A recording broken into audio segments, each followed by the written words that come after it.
So, let's get one thing immediately straight out of the gate.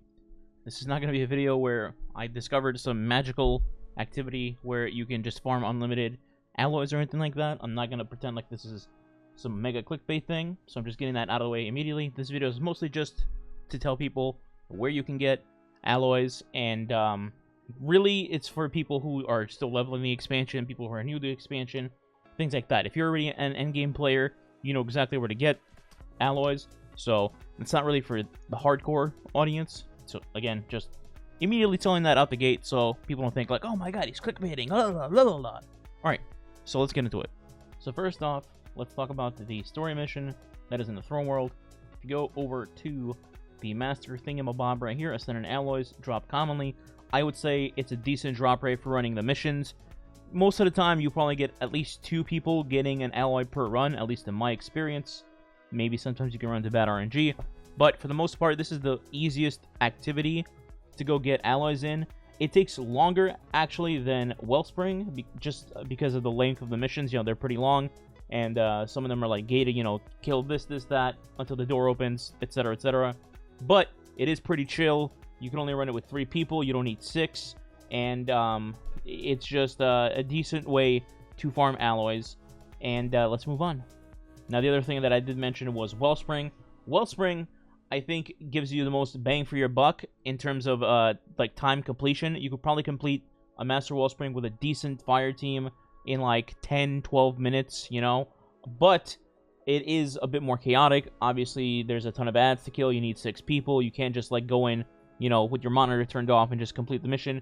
It's a little bit more taxing and chaotic than story missions. So that's why I mentioned story missions are more chill. This is more, you know, you got to stay on top of your shit. Otherwise, you guys are going to wipe or take like 14 years to complete this. But the upside is you can complete this faster than story missions because this doesn't really have a gate per se. It's just like move forward, kill shit, move forward, kill stuff, move forward, kill stuff. And then on top of that, you can get alloys, you can get high-stat armor, and you can get red-boarded weapons, which most people watching this are probably going to need for completing their glaive quest or whatever, or to unlock the weapons for crafting purposes. So there's an upside to both, there's a downside to both.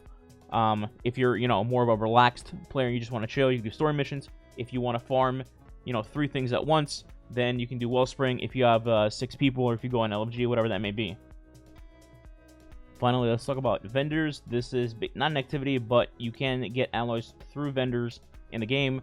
For Rahul, assuming things actually work properly now that Bungie's fixed the bug, you can get alloys from Rahul on a weekly basis. Right here, obviously it says weekly limit reached, but 400 shards per week you can get an Ascendant alloy. Again, if the bug is fixed, hopefully it is. As far as I know, it is. And then you have other vendors that can give you them from rankings. Banshee, probably the easiest of them all, because all you really need is gunsmith, bounties, or dismantling weapons, and things like that. Then you just rank up your dude to rank 16, and then you get an alloy.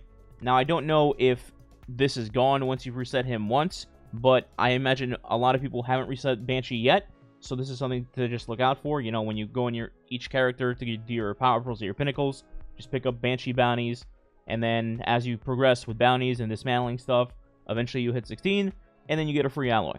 So just a heads up on that. Finally, this isn't a confirmation or anything like that. This is pure speculation, but I feel like once the Master Raid for Vow of the Disciple comes out, we might have access to get alloys from that.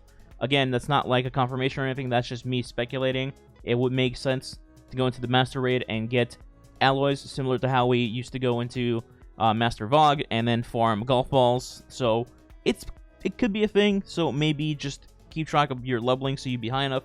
Master, I believe, would be 1590. So it's not coming out anytime soon, I imagine. It probably comes out, you know, towards the later end of the season.